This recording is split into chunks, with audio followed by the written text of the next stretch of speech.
Conference on Trade and Development. Her Excellency Rebecca Greenspan is with us and met with you. We had the honour to meet with you in Eldoret yesterday. Her visit comes as an opportunity to strengthen the cooperation between UNCTAD and Kenya, and of course with the whole United Nations Kenya team behind to help. And in particular, to help you formulate in your government a new generation of national strategies around trade, investment policies for a truly sustainable development. Today, we've been launching a number of things. The Africa Annual Report on UNCTAD 2023, which, very appropriately, is looking at how Africa can capitalise and capture supply chains in this global world, something that is a central plank of your MTP4. We've been launching the National Productivity Capacity Index for Kenya, and this morning we consulted at your request with your economic advisors and had really rich discussions on finance, investment and technology. So these are timely and critical discussions. They have a strongly green colour, sir, and that's not just because RSQ is wearing green, but because you've given green colour through convening this extraordinary Africa Climate Summit. And your sister, SRSG Damilola, is with us here too, who is a major engine behind that summit with you. So, all of that leads us to tonight, a conversation between you and the Secretary General concerning Kenya's leading position to drive integration for Kenya's burgeoning young population, for Africa, and for the world. I can't wait to hear that conversation. And so I'm going to hand straight over to our fabulous moderator for this evening, Yvonne Okwara, who will invite you to join her on stage. Yvonne. Thank you very much. Please let's give him a round of applause. Good evening, ladies and gentlemen, esteemed cabinet secretaries. We are going to have a wonderful fireside chat conversation, after which we will be coming out and hearing from you, captains of industry who are congregated here. So ladies and gentlemen, for this fireside conversation, I'd like to invite the Secretary General of the United Nations Conference of Trade and Development to come up here on stage and join us for that. Madam Secretary General, you are most welcome, please. Let's give her a round of applause as she makes her way here.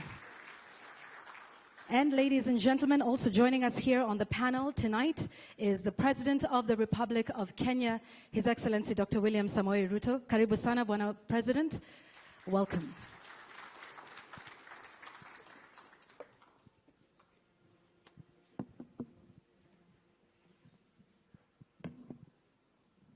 Thank you. Thank you very much for joining us. Mr. President, it's very good to have you here. We know you've had a very long day, but thank you very much. We obviously understand how seriously you take the matters of trade in the country, and Ms. Greenspan, welcome. Thank you so much for coming. I'd like us to begin our conversation with taking a look at a very important agreement that Kenya has signed to, and that is the Africa Continental Free Trade Area Agreement. Now, even before we get to that, Mr. President, Kenya has, of course, been an economic hub, not just in East Africa, but in the region as well, in the EAC and in COMESA. So, Mr. President, what do you see as Kenya's position, striking a balance between global and regional trade partnerships, bearing in mind AFCTA that is now with us? Thank you very much, Yvonne. And Madam Rebecca Greenspan, welcome to Kenya. It was a great pleasure meeting you in Geneva, and I did promise, and I wanted to keep the promise, that I would welcome you to Kenya, and we would have an interaction between you, the officials of the government of Kenya, on the very primary and important issues that speak to our situation today in Kenya, in our region, and of course, globally.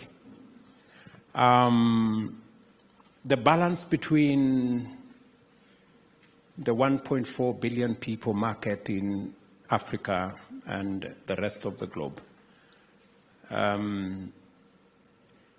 me speak to ACFTA first. As you've said correctly, Yvonne, we are already in a very pivotal situation.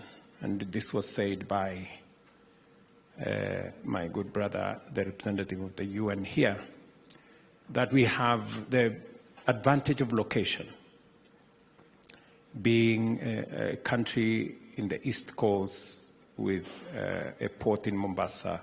So we are, to a good extent, a logistical hub, both for our region and continentally. Number two, we are also a financial hub. We have some of the best financial institutions, banks and international financial institutions headquartered here for our region.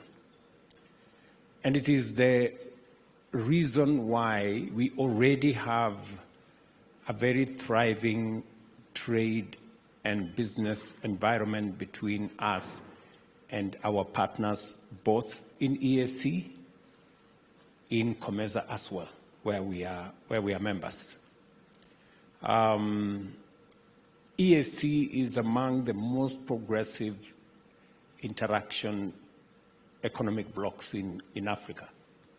I think our intra-Africa trade, our intra-EAC trade is now, I think, 19-20%, while the intra-Africa trade, in Africa is down to 13-14. So we're already in that space. And it is also the reason why when I came into office and appointed a very effective Minister for Trade, Moses there, he's traveled to 20 countries in Africa on the subject of integration. And it is because we believe it's time for us to put all the blocks together. The reason why we've been pushing hard, the reason why I was in Mozambique 4 or 5 days ago, is because we want to conclude the tripartite free trade area agreement that brings together EAC, COMESA, and SADC. That will give us 720 million people market. And it is the building block into the Africa Continental Free Trade Area. While that is the case, our biggest trading partners today in our as Kenya is our regional partners, Uganda, Tanzania, Rwanda, Burundi, DRC. That's where our biggest market is. And therefore, we are already speaking to the Africa Continental Free Trade Area ecosystem. Intra-Africa trade is already where our biggest market is. And therefore, what UNCTAD is doing, providing us information, giving us leverage on where our trade should go is significant. And that is why I really wanted to be part of this conversation. And as we do that, we also realize that our continent contributes only 3% to international trade. So it means as we build our continent's network and integration to trade amongst ourselves, we also must have at the back of our minds, how do we meaningfully also contribute to international trade? How does intra-African trade also speak the language of international trade? And that is why it's also important for us to build the linkages we are building with EU, for example. We have a signed agreement now with EU. It should have been an agreement for EAC. We went ahead as Kenya because we were ready, but we are confident that our East African community friends will come along. We hope it will be extended to the tripartite free trade area and eventually to the continental framework. It is the reason why today we are negotiating with the US on a strategic partnership agreement. It is the reason why we are negotiating with other blocs, because ultimately Africa must contribute its fair share. 3% is not where we should be. At the very minimum, we should be in the realm of our percentage of population, maybe 17, maybe 20% of global trade. And we're also focusing on the real opportunity that we have in the future. this continent is going to be home to a quarter of the world's population by 2050. This is the continent that has renewable energy resources.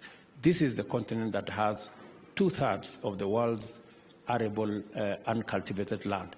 This is the youngest continent. So we have real assets that has the potential to make Africa central to what happens globally going into the future. And that is why integration is front and center, left and right, in us going forward. That's right, Mr. President. And nothing signified this more than the COVID-19 pandemic that disrupted the global supply chain system and made African nations start to look inward as to, like the President says, our contribution to the global trade. And so with that, Ms. Greenspan, what do you see as a potential for AFCTA and how, African countries can leverage that to access the global supply chain system and perhaps contribute even greater to it, as the President has said? There it is. Thank you.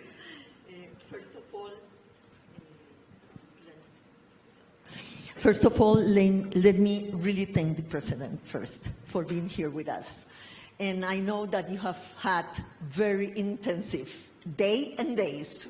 And so it means a lot for you to be here and for you to have this dialogue with us. So thank you so much, President. But also thank you for your voice, not only for Kenya, but for the African continent and for the developing countries, because we need strong voices really to put out there in the international community the needs and the vision that is coming from the Global South. So thank you so much. And I like also the approach that you do this, talking about our common objectives as a global society, not only in the divisional way of putting things, but also in how constructive we can build together a better world if we really follow the objectives that we have set for ourselves, the SDGs and the climate change and Paris Agreement. So really thank you very much for that. With respect to the African Continental Free Trade Area, in UNCTAD, we have been very strong advocates for the integration of the continent. And I have always said that coming from Latin America, I feel envious of the dynamism that you see, 54 countries signing the agreement, 46 countries already, if I am not mistaken, have ratified it. And now you're saying also, Mr. President, of the sub-regional systems and communities coming together to converge, because the convergence is a first step for building the African free trade area. And we have estimated, more or less, that if tariff liberalization will bring around 9.2 billion more per year for the African continent. But if we face and solve also the challenges of non-tariff measures that are even more of an obstacle in many senses than tariffs themselves, and if we can really invest in the infrastructure and logistics that the continent needs, that number of 9.2 billion will get to 22 billion at least per year for the African continent. And that will give, as the President said, the scale for private investment, because many times when we go to the private sector and the investment community, they tell us, but we have to go country by country, for making an investment that can be an investment for the whole continent, but we have different norms, different rules, different policies in each country, so it doesn't make sense for us because it doesn't have the scale. But if the Continental Free Trade Area came as an agreement, or the convergence of the sub-regional systems, as the President said, come together and can harmonize all those rules and barriers that the private sector finds, so investment can really scale up in a major way in the continent. And I agree with you, President. You know, Africa has all what the world needs for the future. You know, for the green transition, for the energy transition. The minerals are here. They are nowhere else. For the future of the world, the young people is here. It will be in Africa. So the talent, the innovation, the energy, you know, the market also will be in Africa. So, and I really feel, when I come to this continent, I feel like the energy that is building up here. Yes, I really feel a change, you know, of everything, of leadership, of ambition, of enthusiasm that is needed to look at the future with hope. Yes. Now, challenges are there. We need the logistics. Yes. When we made our report about the African free trade area, we found that the logistic and infrastructure, for example, of the ports, yes, is built more for the trade outside Africa with the partners outside Africa than inside Africa. So the connectivity inside Africa will have to be built with a different perspective. Yes, the perspective before was to export final goods or raw materials to the rest of the world. Now that is, you know, also for the continent, we will have to build the necessary connectivity for that to happen. The regulations, as we said, the harmonization of the rules, the digital market for Africa. You know, Kenya, that is really a leading force here, you know, in finance and in private sector development, really is a very good voice and has been a very good model in terms of what can be achieved in fintech. I was amazed, President, let me say. You know, I was in the Masai Mara with my family, and everything went through M-Pesa. You know, all the payments, it was immediate, it was fast, it was, you know, and many times not even in Switzerland I am able to do that. So, especially for very small business, yes, it was the Maasai that were using it. It wasn't a sophisticated business or a sophisticated store. And that's really inclusive finance, you know, is really an important thing for the wide-based economy. My only point here, to be frank, is that we have to learn how not to fall in the mistakes of the past, because the raw materials were here before and the value added was not done for going up the ladder in the technological sophistication and the complexity of goods. Trade has to be also of intermediate goods, not only of final goods. Because to be able to build the global value chains and participate, like the President said, in the global economy in a different foot, you know, you have to develop the global value chains also inside the continent.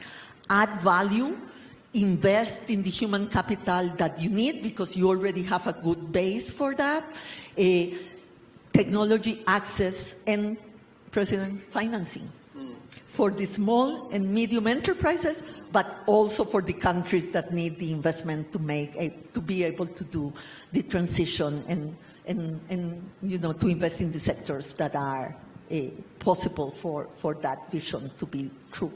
And thank you, Ms. Greenspan, for taking us into the financial sector. Obviously, for our involvement in the global economy, finance is an important one. Mr. President, you have been a champion for a reform of the global architectural financial system, and you've advocated for this at various international fora, the UN General Assembly, COP27, amongst others.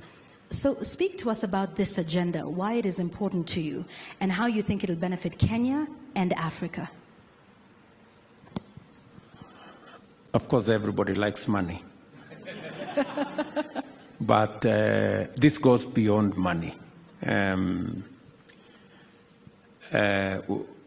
me give you an example. When we did, for the first time, when we looked at how do we begin to roll out the mechanisms that would make Africa Continental Free Trade Area a reality. We decided to export tea to Ghana. That tea took 6 weeks to get to Ghana because it had to go east first towards Dubai and then back, you know. That journey ordinarily would have taken, even if it was by road from Nairobi, it should have taken maybe a week, maybe 7 days, maybe 6 days. So logistics is an issue, as was said by Secretary General here. And with logistics comes, how do you put logistics in place? We all know that even traveling, even by air in this continent, is very, very, very difficult and very expensive. Sometimes you have to go to Europe before you come to some other place. So logistics and the infrastructure to make sure that we can move goods, we can move services from one corner to the other. There you speak to financing. How do we finance the infrastructure necessary to unlock the potential of trade between our countries? And finance becomes very central, and three things are very important when you speak about finance. Number one is cost. Number two is scale. Number three is how long it takes to get it. At the moment, and I'm speaking as a policymaker, and I'm speaking as somebody who has interacted in this space, it takes eternity, if I may say. It takes eternity to get to any financial close on many aspects when you're looking for financing, number one. Number two, sometimes you don't get the scale of the money you're looking for. And number three, there is something called risk, which is a new definition of how not to lend money. Because this risk, and you know, and we pay an arm and a leg for risk. Although data speaks a different language, data shows that investments in our region are not as risky as they are being profiled. So in fact, this profiling of our region as a risky destination is a conspiracy by people. And I saw some of them about a week ago, 2 weeks ago. They were trying to profile us, the credit rating agencies. I think they are the new tools of colonialism, if I may say. Because data speak a different language from the risk we are being profiled. And as a result, we are all now in this space, and it's almost a consensus that the people, the rest of us in this region, we pay anywhere between 4 and 8 times more for resources, for development, for investment, put in place infrastructure than others, than our brothers and sisters in the global north. And we have no problem with our brothers and sisters in the global north accessing finances lower than us. The question we are asking ourselves is that why are we not getting the same treatment? Why are we being profiled negatively when facts and data show something different?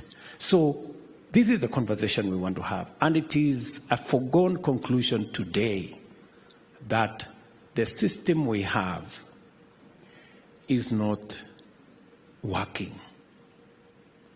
it is not working. It can do better.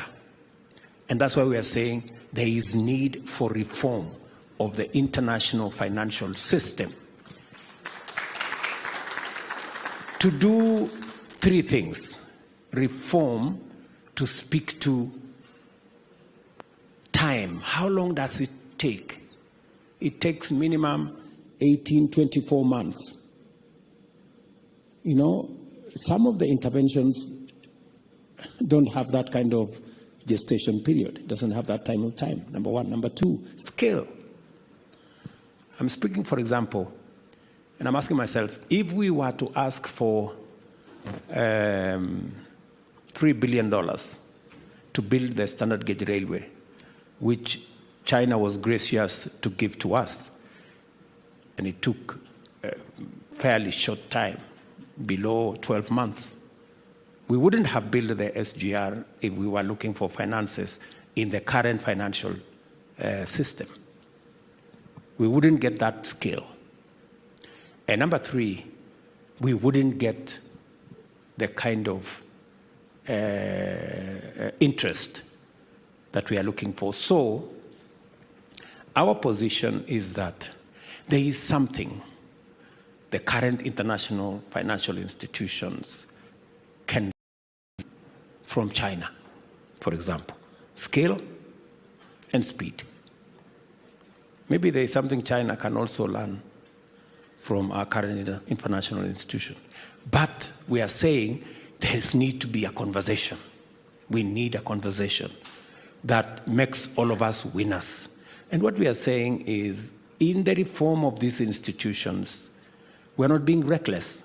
What we are saying is, let us have a fairer international financial system that doesn't price the rest of us into debt, into default, into a situation where it becomes impossible.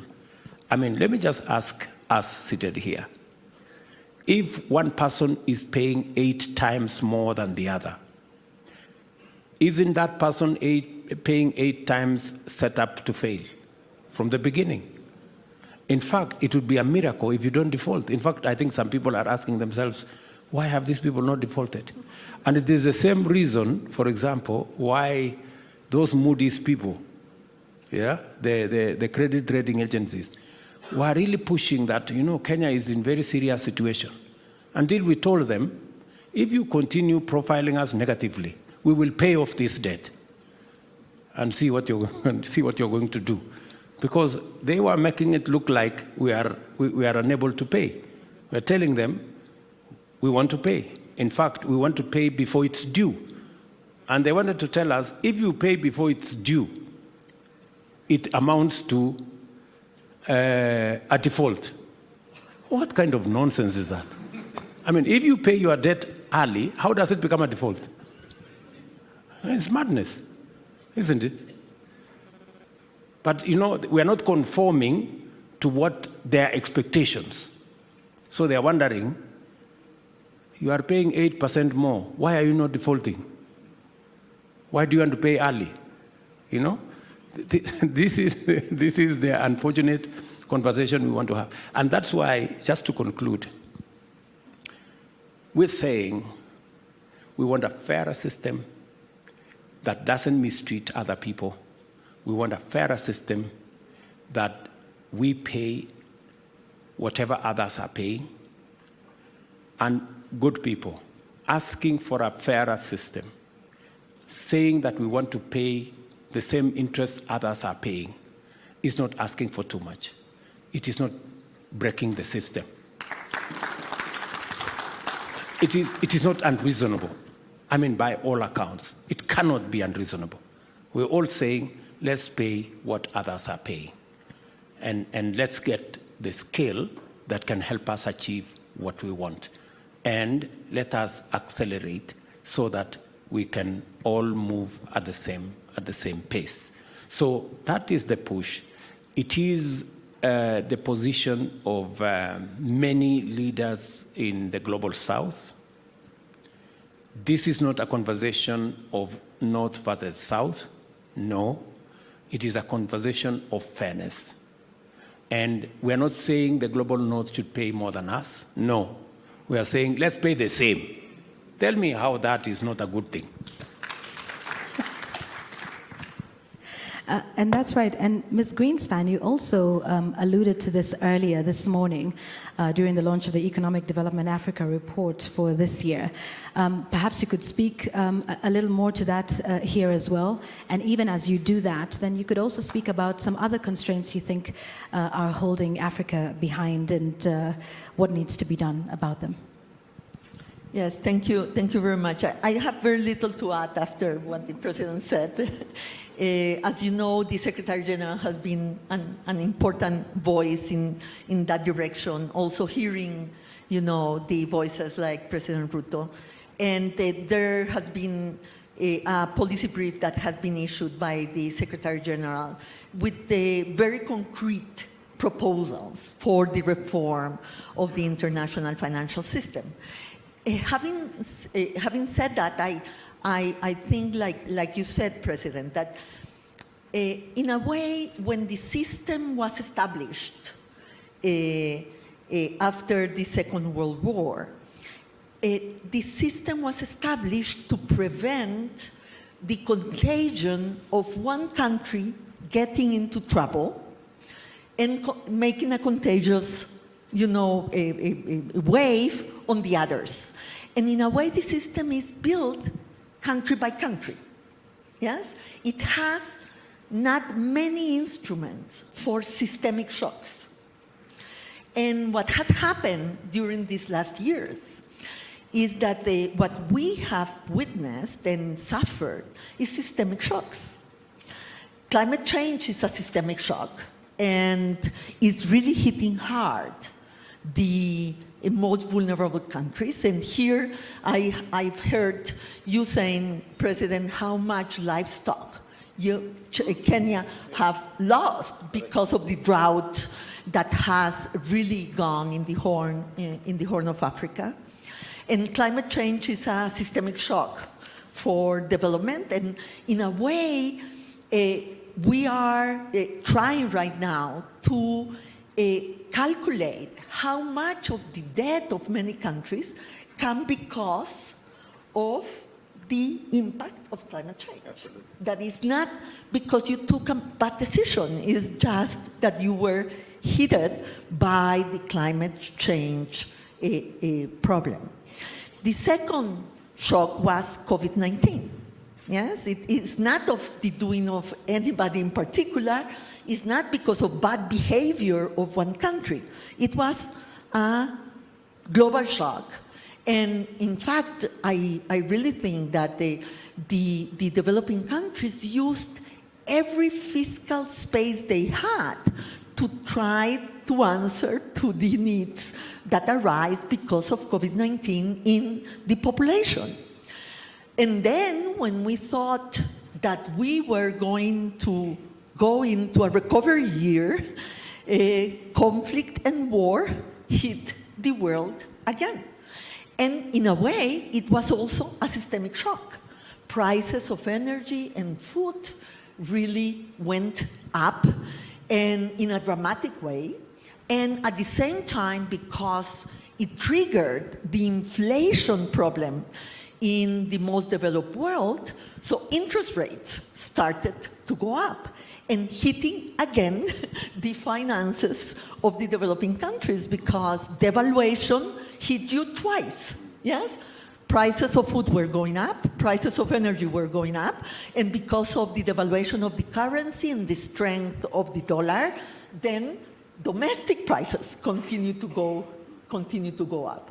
So the question also is, do we have the international financial system needed really to face the global shocks in a more effective and efficient way for all of us? So one good thing that happened during COVID is that the SDRs were issued. There was an emission of SDRs. That is one of the few instruments that we have at hand, and that has to be welcomed. But we know that the SDRs are distributed according to the quotas of the countries in the International Monetary Fund. So from the $650 billion that were issued in FDRs, Africa received 33 billion. So a continent of 1.2 billion people received $33 billion in SDRs. Germany, with 83 million people, received the same. So there is something in the initial inbuilding of the system that didn't consider the situation that we are living through today, because the system was thought in a different moment. So I think that the call for an international reform of the international system has to be seen as a possibility to strengthen multilateral action, not to weaken it, because we need the system. We need a multilateral system. We need a multilateral financial system. We need the institutions that we build with so much effort. But the institutions have to be able to change. And I think that that is the voice that we are hearing. It has to change to really face a fairer aspiration in terms of the distribution of the resources, but it's also needed to scale up, the investment that the countries need. Let me give you one indicator. The World Bank today is 20% only of what the World Bank was in the 60s with respect to the global economy. The global economy has grown much more, but the World Bank has not grown to the pace of the international economy. So in a way, we also have a small system with respect to the needs that we have today. And that's what we have called, why we have called for the recapitalization of the multilateral development banks, and we have called also for a different model that will answer to what the president said. We need long-term speed and scale and cost, that the president said, in the multilateral development system to leverage private investment, to face the risk perception.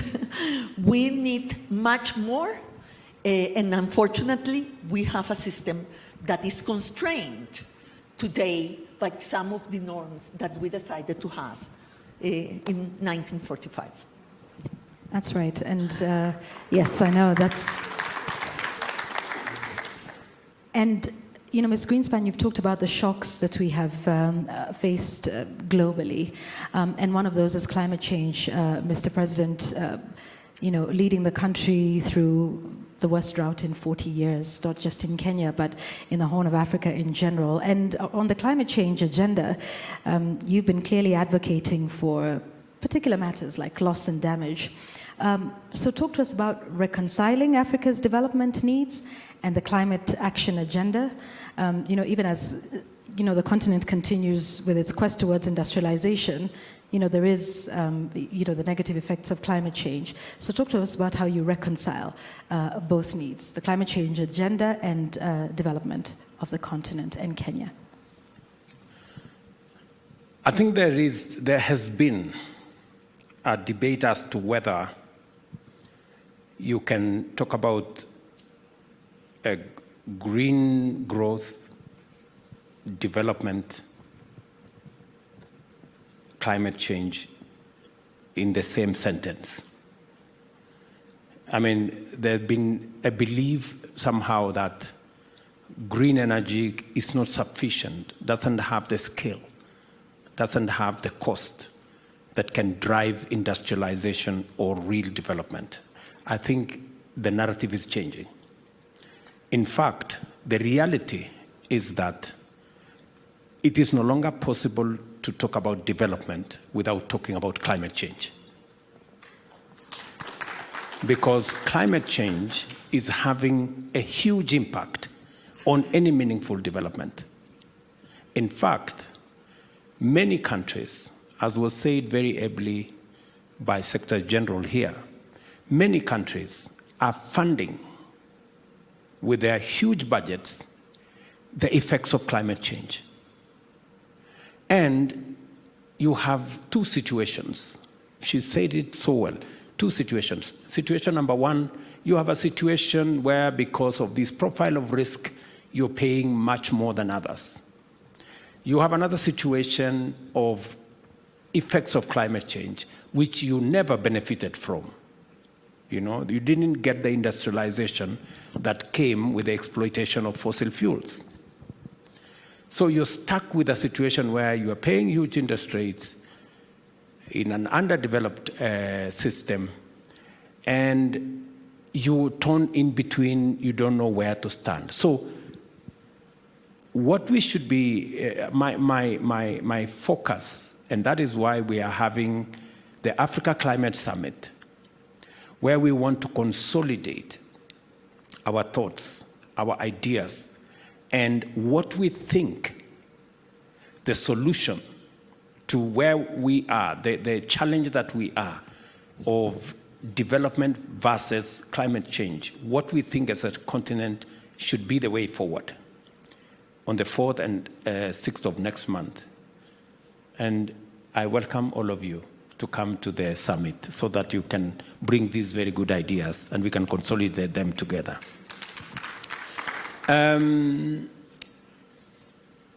Because of the inevitable, and it's now a confirmed reality that Africa is home to the largest reserves of green energy. Africa is also home to the minerals, actually almost 40–45% of all the minerals required for green transition. And therefore, with that kind of situation, green growth will be most viable in this continent. And development around industrialization, around manufacturing, will now make a lot of sense where you have the largest reservoirs of green energy, and that is in this continent. And therefore, going into the future, green growth, green industrialization, green manufacturing, the genuine natural home will be in Africa.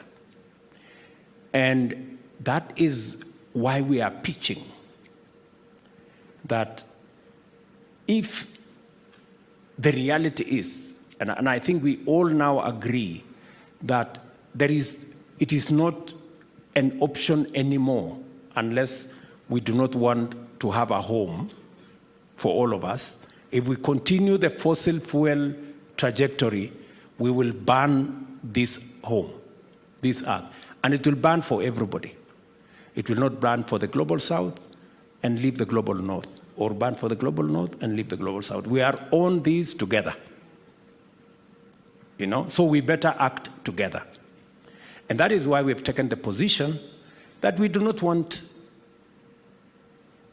the old narrative of finger pointing. We want to solve this problem together.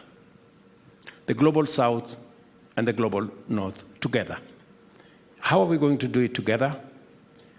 We have renewable assets. We have green energy. We have green minerals. We can provide green industrialization. What we don't have in abundance is financing and technology. We can have a win-win outcome if we bring global south green energy resources, global south green energy, global south green minerals, and we bring global north technology and global north financing. We will come out with a win-win solution instead of the endless quarrel between the north and the south.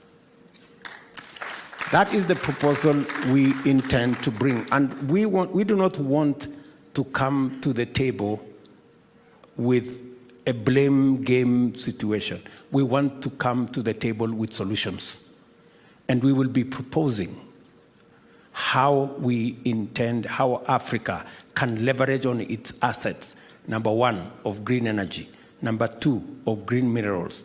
Number 3, of our human capital, the youngest continent in the world. Number 3, of smart agriculture and unlocking the potential of the 2/3 uncultivated and arable land in our continent. How do we bring these assets to the table? To do 2 things, to provide green growth, to provide jobs, and to decarbonize the rest of the globe.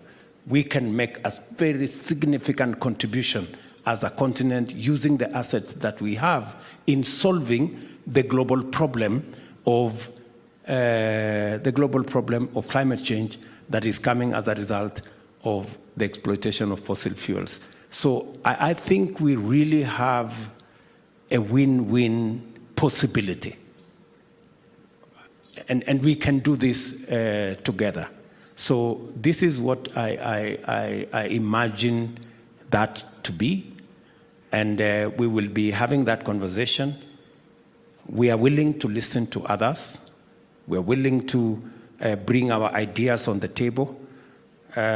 What we have refused is that we shall not be a continent anymore of victims. We will not come to any table just as victims of climate change.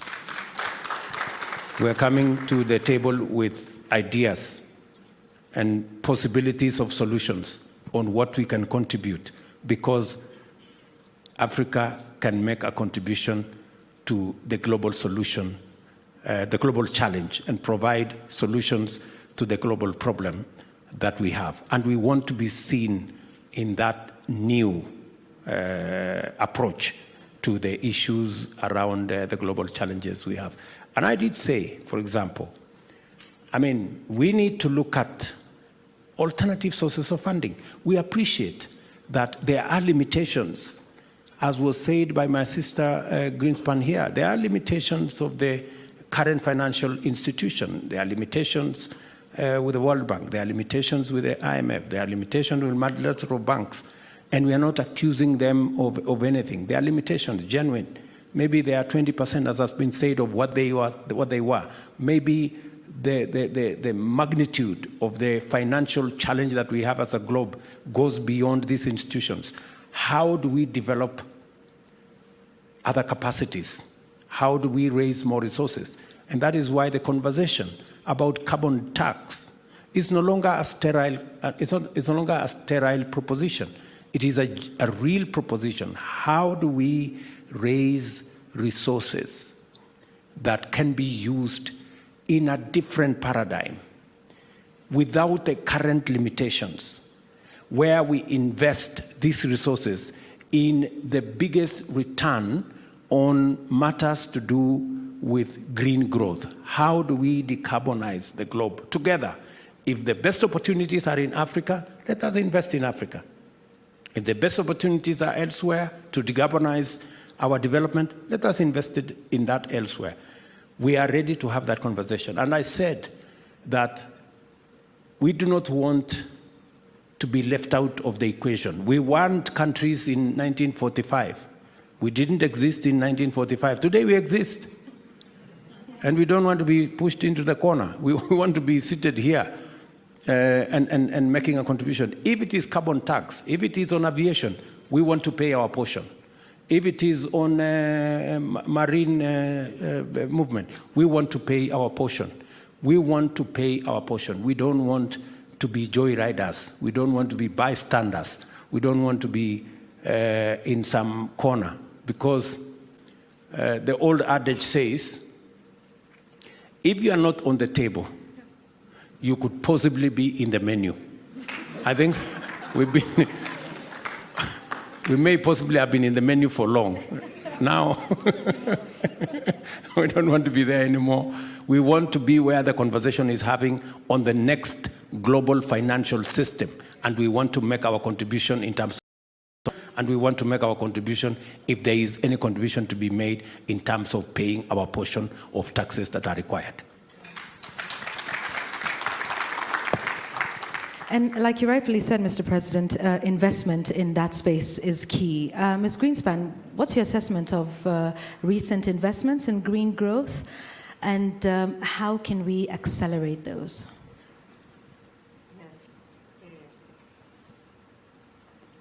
Yeah.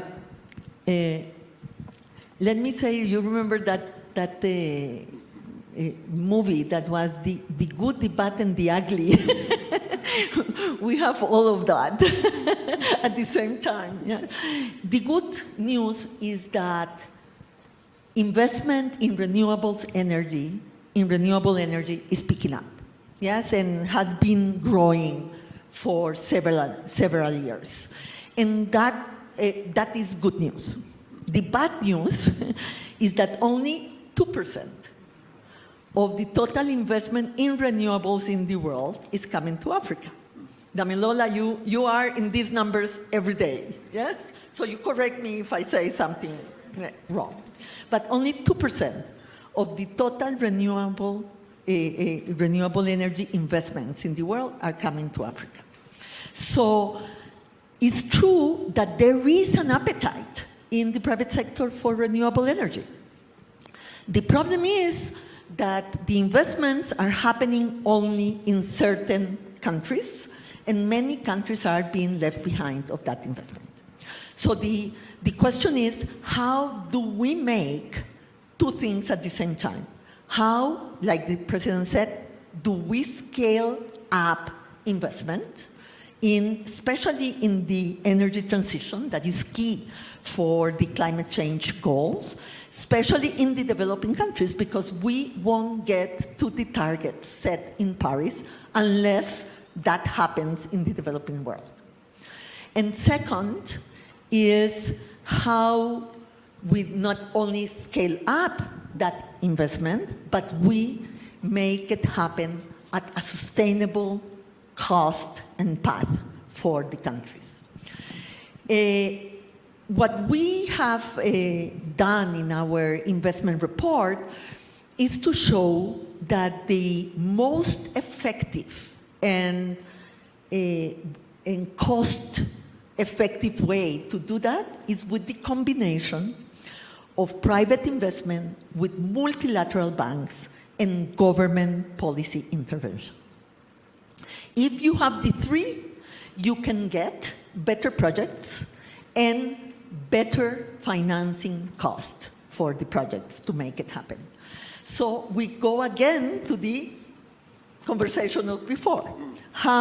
What are the instruments that the multilateral development banks can put forward to leverage private investment, de-risk investment in renewable energy in our countries, and make it happen not only with debt, but also with equity and with investment in our countries, because we know that debt has also a limit to which it can get. So we need it to leverage private investment.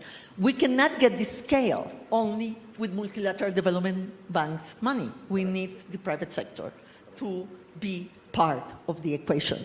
And we need the policy frameworks in the countries to make it possible and to have the right models for the renewable energy investment to happen. So we need loans, we need equity, and we need de-risking instruments for making it happen. Let me just refer to one point that the President said, that is, I was part of the high-level panel for the first Financing for Development conference that happened in Monterrey. And I was part of the panel that Kofi Annan put together. And in that report of the high panel, that was an advisory panel to the conference, we proposed a carbon tax already then. That was 2001.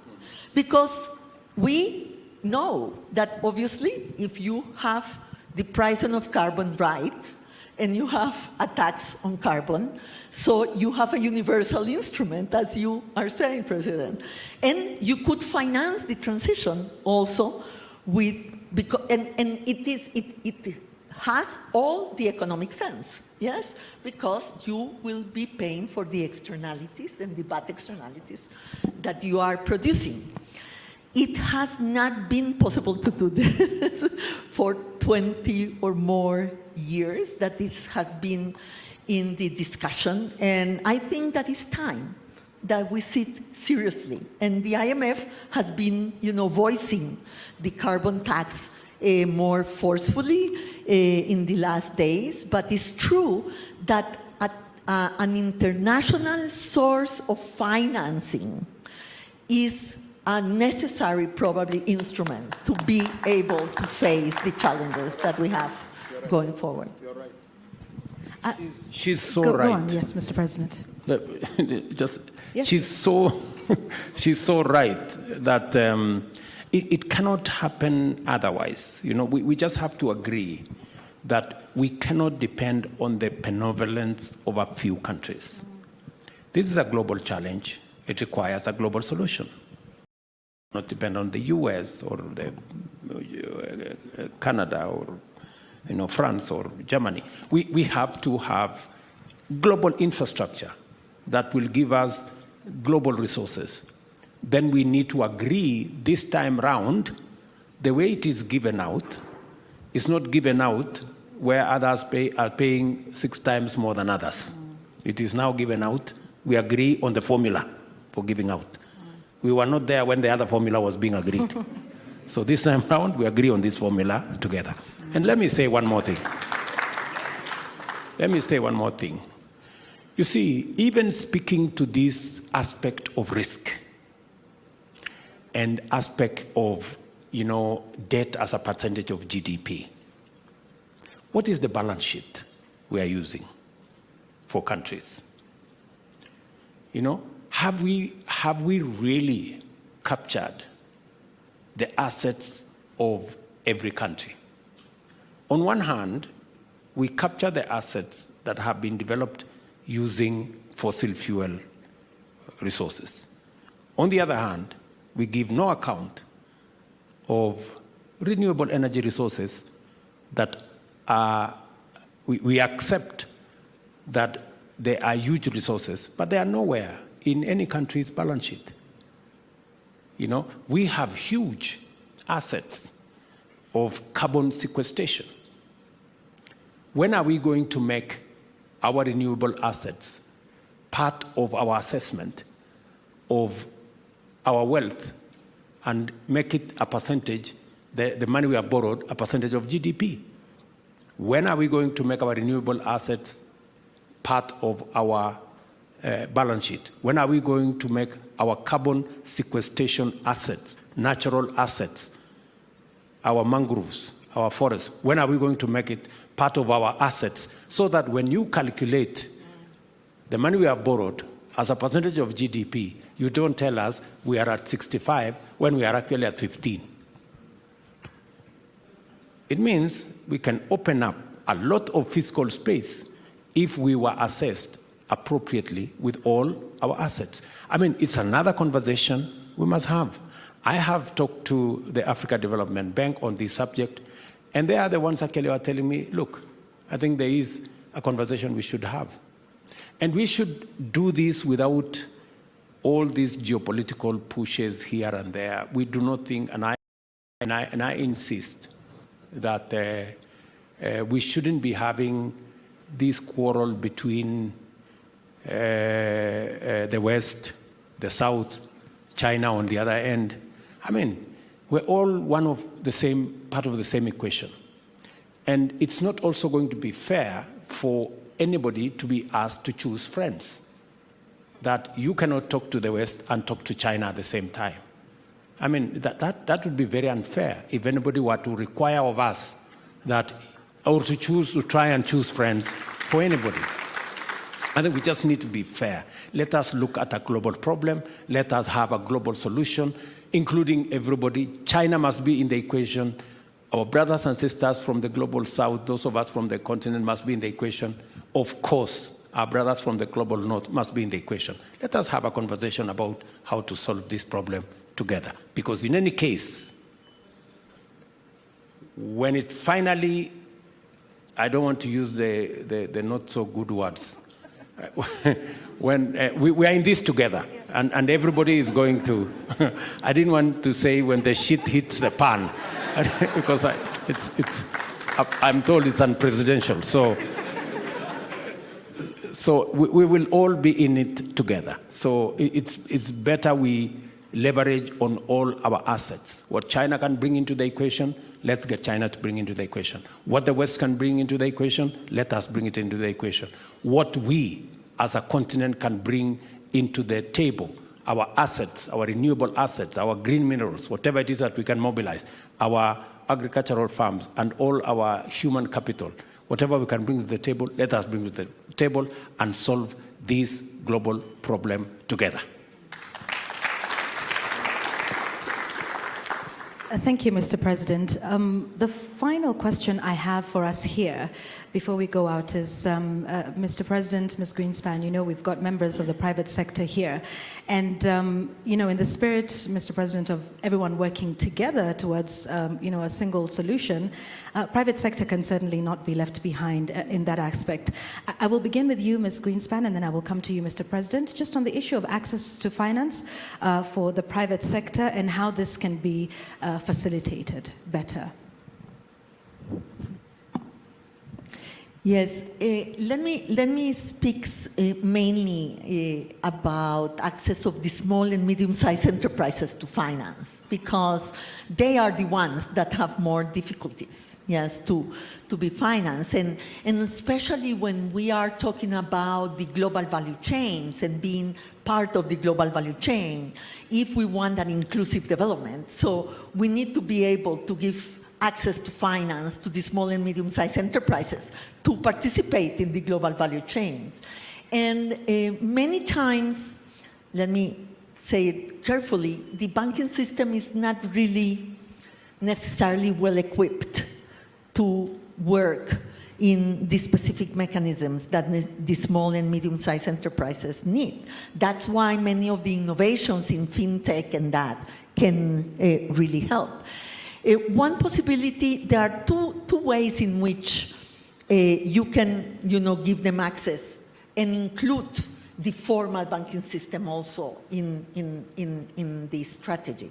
One is that digitalization of small and medium-sized enterprises help in the access to finance. And many times that connection is not made, because when you are digitalized, then you have the accounting, you have the proof, you have the certifications that you will need to be able to access to the financial system. So the digitalization agenda of small and medium-sized enterprises is as important for access to finance as the availability of finance itself. The second is the flexibility in some of the regulatory norms that exist, because a lot of the financing many times that you need for the small and medium-sized enterprises to be part of the global value chain is working capital. We are not talking only about the capital for the investment itself, but it's the working capital that end up killing the business. And so the access to working capital as a priority has to be put very high in the agenda. And the third issue is bureaucracy. Is the bureaucratic, obstacles that you have to make it happen. When you are small in a small enterprise, to deal with the paperwork, to deal with the rules, to deal with the certifications are a problem. So the simplification of the bureaucratic side, and that are important obstacles many times to these enterprises to become formal, is also an important part of the agenda for the access to finance and the existence of the small and medium-sized enterprises. Mr. President? I quite share the same sentiments with her. Let me just say that this conversation we're having about finance and how to de-risk it, how to make it affordable, how to make it accessible, that conversation is not complete until you bring in the private sector. Because the private sector has great potential of a multiplier effect. But you know, the private sector cannot go ahead, sometimes, especially in spaces that are risky. The private sector is driven by return. And therefore, they want to know what is the return, because the private sector shareholders demand from management, results. So for us to multiply what we are doing in the public sector, the private sector is very significant and very important. And that is why when we are discussing about de-risking, there is no way you can get private sector money into Africa if we haven't sorted out the issue of risk. Nobody's going to invest here. We just have to be honest to ourselves. The moment we sort out that, and they can see what the public sector is doing, the private sector can multiply that 2-3 times. It is, they can bring that on board. Now, I will give you a practical example in Kenya. We had a conversation as a country about the cost of fintech money. And it was quite something. It was quite a conversation. In fact, it was one of the big conversations in the last election. Fuliza, you remember, you guys remember. And it was because I think the fintech companies were charging 1%, I think, per day or thereabout. So it was 300% per year or something like that. So, and the big conversation was, this is predatory. That was the language then. But let me tell you the positive side of this. So when we decided, as government, when I came into office, I promised that we would look at another financial product that would be cost effective. So we came into office, I called the fintechs together. They are business people, but they are also patriotic. I was really amazed at the patriotism of the fintech companies. They were making money with what they were doing, but they were willing to work with us on a product that would make them make less money, but more beneficial to the public. That was amazing. I mean, really. That's how positive they were. So we developed a product, the Hustler Fund. Instead of charging 1% per day, we are charging 0.002%, is 8% per year. And all the fintechs that were in that space, many of the banks that were in that space, participated in bringing into being a product that was more amenable, accessible. It was much more cheaper to the public. They participated in it because they saw the value of greater access. Today, we have close to 15 million Kenyans on the Hustler Fund. We've lent 35 billion in the last 8 months, Kenyan shillings. And we have 7 million people almost daily in that space. So, and the same private sector that was participating in the predatory one, if I may call it, are participating in this one. And they are supporting it. So that tells you how the public sector can influence the private sector to do the right thing, to bring down the costs from what it was to what it is. And that is how I could explain that if, as the public sector, we were to de-risk the space around financing, we would leverage more resources from the private sector once they see what we are doing in the public sector. So my conviction is that the private sector is an important player in this equation we are having around financing and the climate change and especially financing for those of us in the global south that we feel a bit disadvantaged. Thank you, Mr. President. And indeed, you know, the MSME sector has been identified as a key driver towards building back better from the COVID-19 pandemic. Ms. Greenspan, Mr. President, if you allow me, I want to go out and engage the members of the private sector who are here. I am still here, I am available, and both of you can definitely weigh into the conversation that we are having here. Mr. President, I just want to carry on from that trend of providing finance. And one of the things that you have also been keen on spearheading is availability of information, for instance, you know, the cost of credit tool. I'm looking for financiers in the room. Mr. John Gashora is here, the Group Managing Director from NCBA Bank. Perhaps, Mr. Gashora, you could speak to us about, you know, access to information and how that has changed financial access, particularly to the small and medium enterprises in Kenya. Thank you, Yvonne. Thank you, Your Excellency, and thank you, Secretary General. I think one thing, Your Excellency, you did not say is that on the Fuliza side, you also challenged us to revise the pricing, and I think we came through. So thank you for throwing that challenge to us and making us see what we should be doing as a multiplier to what the public sector is doing. I think to your question about total cost of credit, I want to talk about three things because they all relate to that total cost of credit. So first of all, for those who don't know, the total cost of credit is a tool that was developed between the banks and the regulator, the central bank, through which SMEs and other customers can compare pricing of every loan that they want to take from a bank. So today, you just go to a website and you look at the pricing for the product that you want to take, and all of us as banks give our information.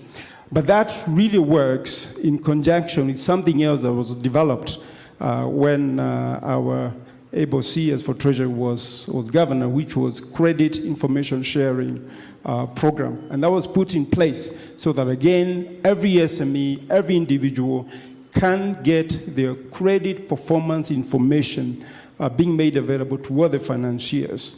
And the reason now they work is because then you can look at, given my rating, given my credit rating, what kind of pricing am I getting from each of the banks? And that's how it is working. I think the third thing I wanted to mention is that more recently, the banking sector, again, working with the regulator CBK and the government, have come up with the risk-based pricing framework.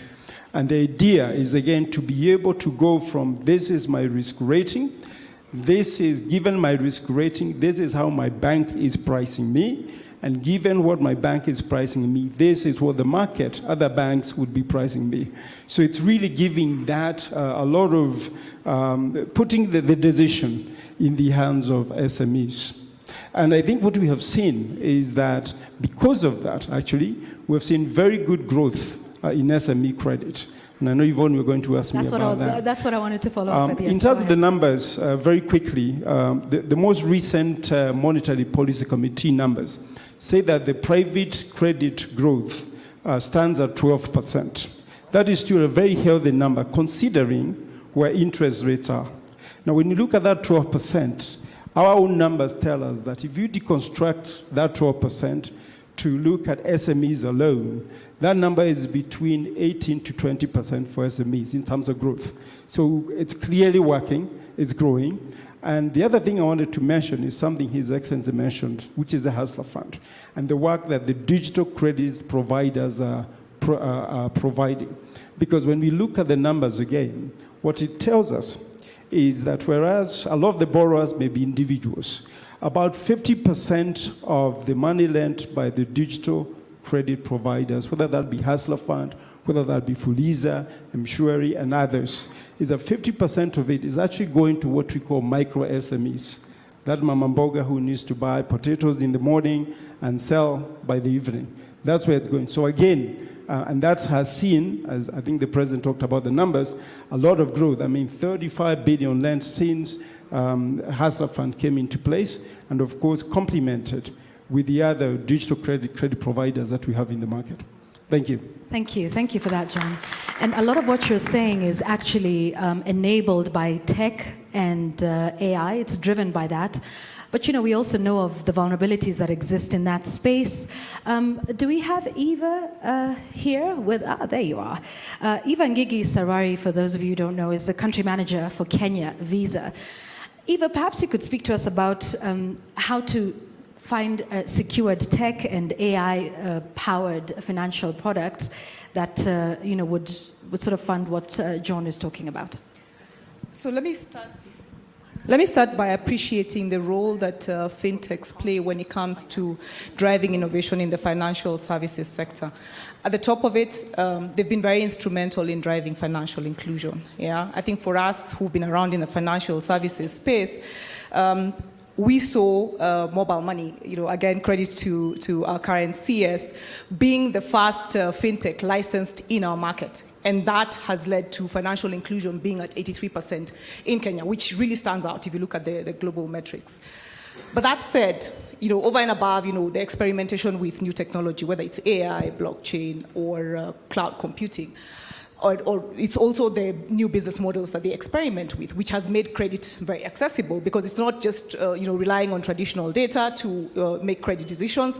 They're using behavioral data, which over and above getting more insights onto the borrower. Thin credit files are no longer a limitation. But with the advancement of technology, with more people getting onto technology, risks have also compounded. The biggest risk that we sit with is cybersecurity. And when I look at how do we, de-risk that, one, we've agreed that fintechs are very critical for the financial services space. How do we de-risk, the financial system as we bring them onto the financial system? One is partnerships. It really has to be partnership, partnership, partnership. And I think the president has really, emphasized on the point around partnership, where one party brings in the expertise, the other party brings in innovation. So for us, utilizing, for a network that processes 67,000 transactions per second, technologies like AI are extremely important. So we've seen AI evolve over time. So whether it comes to, rescoring of the payment, whether it comes to, identifying, the various aspects of that payment to see whether it's really a clean payment, whether it's, a system that really looks at it from a threat point of view. Every system that's coming into that network is treated as a threat and screened as such.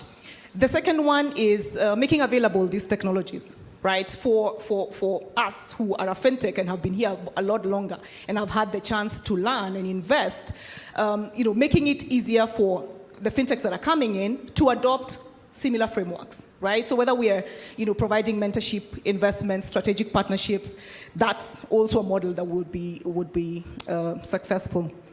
And then lastly is the common responsibility, through progressive policies, through, frameworks that are inclusive, right? So I wouldn't say there's a single way of doing it. There's the three I've listed. I'm sure there's much more, and that's why we're having this dialogue. So it is a pleasure to participate in this conversation. Thank you for that, Eva. And you've talked about that financial technology, and I'm wondering if it has met its purpose, which is in terms of enabling a critical pool of resources that then helps SMEs to scale and to access the global supply chains that we're talking about. Mr. Habil Olaka maybe can speak to the issues. Is on the far end of the room, if you can catch him. There you are.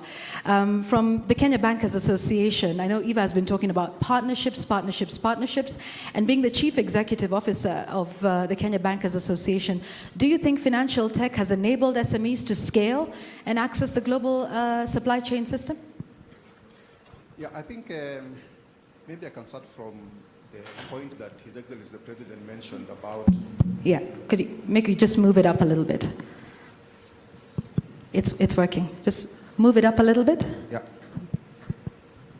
Oh, am I audible? Let's help you with another one. That's better.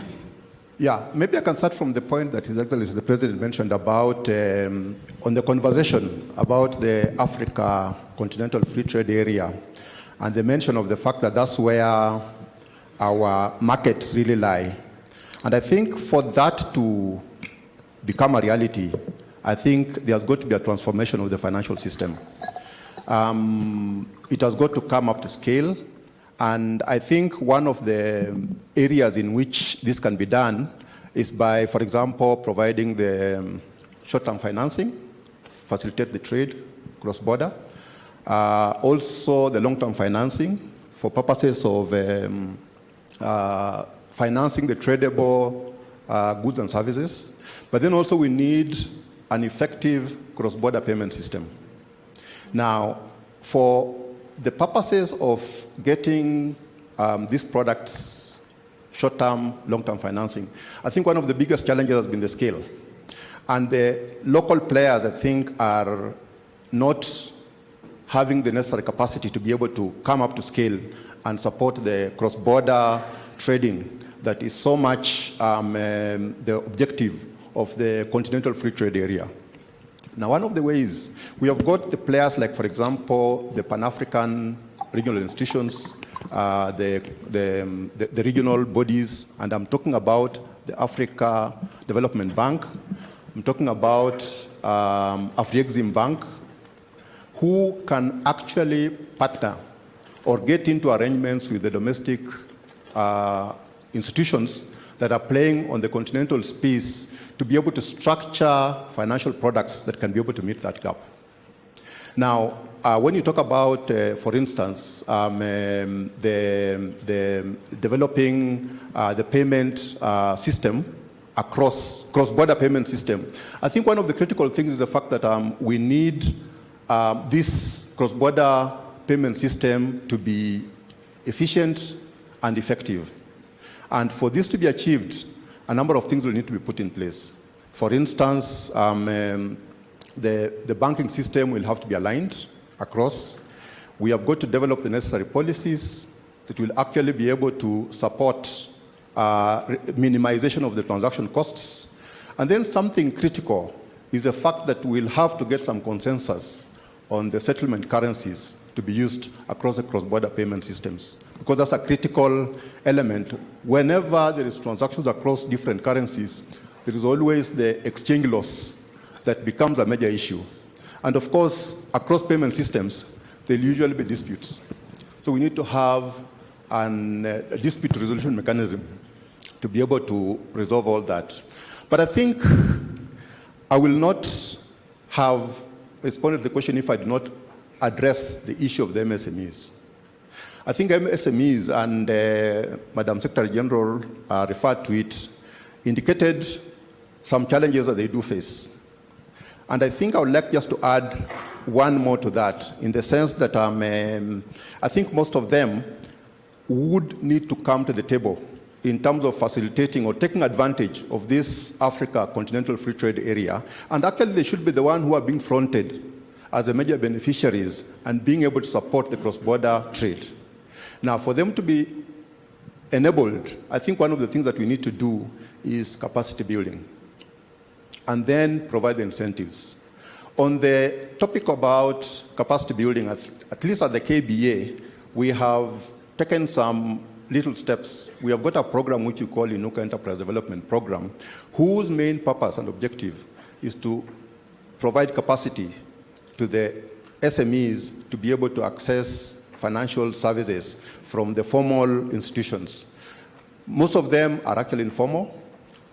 Taking them through that journey of converting them from informality to formality is what Inuka Enterprise Development Program is all about. And I think that now needs to be scaled up. What we are doing is just a fraction of what needs to be, and I think it needs to be scaled up. And if it can be scaled up and similar programs coming up, I think we'll have the SMEs coming up to the table and playing their due role. Okay, thank you very much, Mr. Olaka. Ms. Greenspan, Mr. President, I know you've both had a very long day. Allow me to just indulge one more, because I think it's important for us to talk about, the production of raw materials, value addition, and the exportation of the same. Ms. Mbathi, who's the Chief Executive Officer of Two Rivers International Finance and Innovation Center.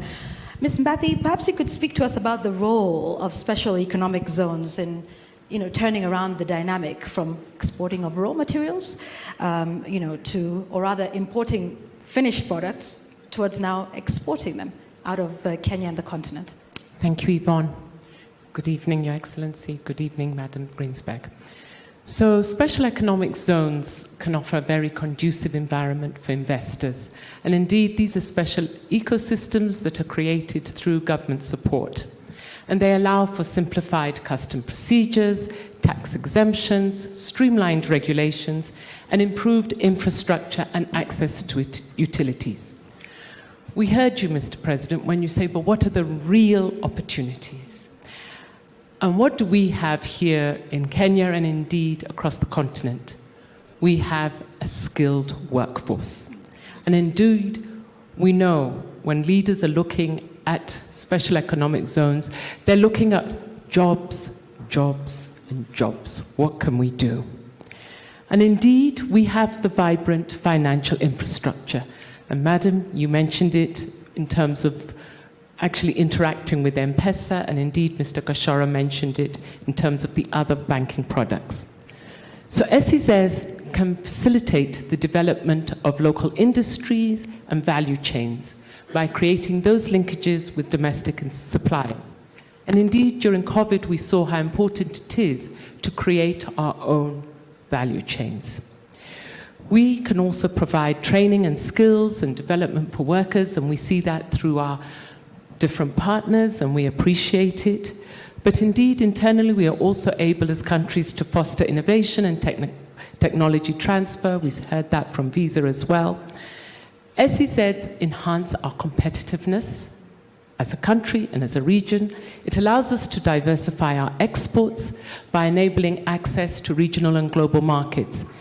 And indeed, sir, we've seen that when we look at the apparel industry here in Kenya, and indeed our exports through AGOA to the US. So reducing trade barriers, costs, and promoting quality standards and certification is very important. But I can't sit next to you without talking about sustainable development goals and how we incorporate environmental standards and social safeguards. This is also very important.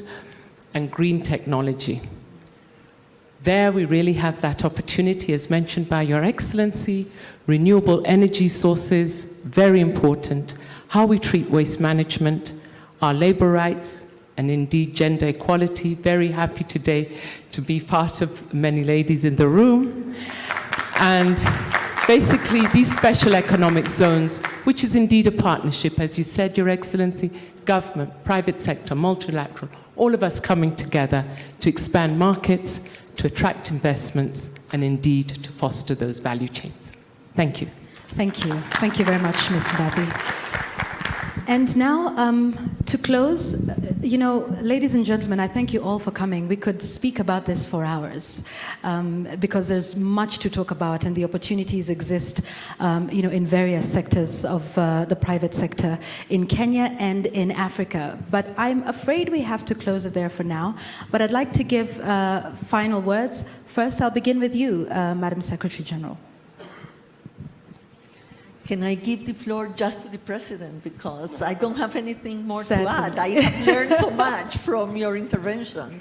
So on the opposite, I would Certainly. give Your Excellency? the President the... Okay. Let me commend our technology, Visa, and all the people in that space. Innovation, creativity is part of our equation, and they've really been useful, especially in the MSME space. They've given the MSMEs an opportunity that otherwise they wouldn't have. I think technology has become a real enabler in that space. I agree with Mr. Kashora that they've really been partners. When we agreed that we need to relook at our numbers, especially in the space of credit in the fintech space, they were patriotic, if I may say. And they took down their numbers, took less profit, and I think that was really patriotic. And of course, we all agreed that we need to do more in the space of developing an alternative collateral system, that it's not necessarily that you need a collateral of one type, a title or a logbook or whatever. We agree that we need to develop the credit rating space as an alternative collateral for access to credit, and I'm very happy with what we are doing with them. Finally, the point that has been mentioned by Mr. Olaka from the Kenya Bank Association, in terms of this whole integration ecosystem needs the backing of financial instruments and financial mechanisms. And I am a great believer in what AfriExim is proposing as a payment settlement system, where we can all trade in our local currencies, and then we get somebody to do the settlement. And this is not against anybody. This is not against the dollars, against the yuan, against the rupees, or whatever. We're just saying we spend about $5 billion. That's what it costs us from one currency to another. We can save that money by making sure that we have a payment settlement system that takes into account which dollars are supposed to be going this way, which euros are supposed to be going that way, which yuan is supposed to be going this way, and then we provide a settlement system that makes sure that takes care of our trade, makes it much more easy, and removes the trouble of traders and business people and entrepreneurs and investors chasing dollars when they need them, euros when they need them, and all the other currencies when they need them. We provide a settlement system, and that is a Pan-African system. And we're very clear as the government of Kenya. Professor Ndungu here has been providing leadership in that space, and we've, I think, even offered to be the headquarters of that particular facility in the continent, because we believe we can provide some expertise. We have sufficient technology infrastructure to provide that expertise. We have sufficient financial understanding to be able to provide that service. And so we believe that that is the direction AfriExim should go, and that's how we should make it much more easy for integration, for trade, for business to move goods and services from across borders without necessarily having to imagine in which currency they have to pay.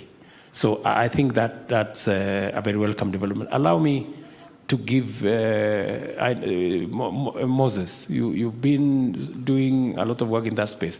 Do you want to say something, or do you think I have said everything I would really? And maybe I'll give another 1 minute to Waziri. Thank you, Excellency. Njuguna. Me saying something does not mean that you have not said it. You have actually said it. But let me just say 2 points. One is on the whole space of Africa integration and AFCFTA. This afternoon, I was having a discussion with a gentleman from UNCTAD, James, about something very important that we are doing today, that is launching the report on diversification of global supply chain. And he told me that the drivers for this diversification is, one, the geopolitical issues that we're having around COVID, around Ukraine and the war. And of course, the green transition, and the third one being technology. And I told him, James, there's a fourth one which is missing. And why it is missing is because we've not been part of, we have been on the menu, as His Excellency has said. The whole thing of opportunity. Today, if we diversify our supply chain, and Kenya is leading that with our industrial spaces, with our export zones, with our special economic zone, it's not just to diversify supply chain for the North, but actually the biggest incentive for us is the opportunity. The opportunity that within our markets, our regional markets, our continental markets, even before we become a supplier to other regions, we are going to supply that to ourselves. And so the issue of the payments, Pan-African payment architecture that is suitable for Africa becomes very, very, very important. In my previous life, I was a member of parliament. And when I look at this whole discussion on the fairness in climate issues and finance, I sometimes think we should have passed a law. I should have passed a law to say, if you pollute your own air. Yeah? Then the other person can pollute their own air. But unfortunately, it's not possible because the environment, we share all of us. And His Excellency is talking about the whole thing of the fossils and the contribution from those people. Perhaps, and I've challenged him many times because he's our voice in this continent on this issue, maybe we should consider coming up with something called OGEC. I like to call it OGEC because you have got OPEC for the petroleum people. Should we have OGEC for the green so that we can have organization of the green exporting countries so that costing the balance sheet issues that His Excellency is talking about can have a voice so that as they meet in Vienna to talk about the fossils, maybe we can be meeting in Nairobi to say this is a cost and this is a valuation of our green assets. Finally, let me touch on the whole issue of pricing, and I'm speaking now as a former banker. Your Excellency, I was having a conversation with the World Bank last week, and they sent me to you, and they said, ask the President to be a little bit magnanimous and generous, and not fall into the temptation of being selfish. And I asked them why. They said, by our own definition, the best credit score in the Republic of Kenya is a credit score that has been generated by the Hustler Fund. And I said, can you ask the President to see, is there any way the credit scores coming from the Hustler Fund can be used universally by everybody, including banks? Because for me, this was a little bit surprising because World Bank, with its many years of experience working even with you guys in financial institutions, did admit that the true credit score for the Republic of Kenya is on something that is barely 6 months old. And that, to me, is a serious indictment of the way we price risk, both domestically, and maybe if you could be generous and allow World Bank and these banks to use the credit scores coming from the Hustler Fund, maybe we need to give it to the international financial architecture. Maybe you're asking for a solution and we have the solution. Thank you, Excellency. Thank you. Thank you, Cabinet Secretary. I will invite you to the climate summit. You can propose. Those are some of the ideas we want to bring on the table. Thank you very much. Professor Ndungu, do you want to say something finally from? Thank you very much. Thank you very much, Your Excellency. And mine, I think, Madam Greenspan, mine is maybe to add the note with the development infrastructure. This is, we can talk about the other side of financial system, but we have to talk about the physical infrastructure, which becomes very, very important. And that infrastructure lowers transactions cost for private firms, for small firms, for MSMEs. And once because they're transactions heavy, so the infrastructure is very, very important.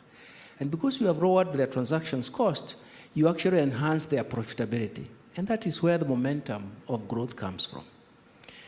Now, the biggest problem, that is where we started, that's where Your Excellency, you started, how do we finance that public investment? And that is where you find ourselves going for debt. And you can imagine, for example, the kind of thing that has made Kenya being downgraded every time is actually the feeling of you have about $20 billion to be paid in 2024 by African countries which have Eurobond. But the coupon for Kenya is actually $2 billion, which is heavy. And there is a doubt, is Kenya going to pay? And that's why our ratings keeps on. But the bottom line is this. The bottom line is, can you borrow at 6.57% to provide public good, that is public infrastructure. And for that reason, for 10 years, it's not going to be possible. And that is why we find ourselves in that trap. But more importantly, nobody told us that, yes, it is going to be trading in the market, but the risk profile will change its price. So in a sense, we are having a double hit. Right now, our ours is trading at about 11.5%. From 6.5%, it had hit almost 20%. So you can see the whole issue of being trapped in the debt is not because debt was consumed. Debt was actually put in public investment, but those public investments were required. But obviously, the pricing is becoming very problematic, and that is what my colleague here consistently said. We have to have the capacity to analyze and price risk. And that is how we are going to improve the financial market. So we can combine the financial market, what is happening in the financial market, and public infrastructure. And you can see the constraint that we are facing in the development discourse is actually tied to that, just that. Thank you very much. Thank you very much, Professor. Now you see the difference between when a professor speaks and when the rest of us speak. Thank you very much.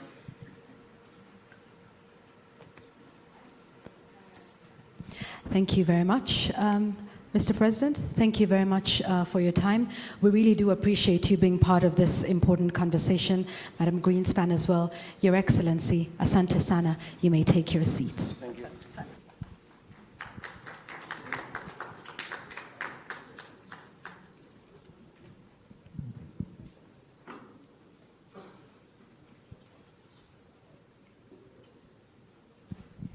And I hand things back now to Michael Gitonga.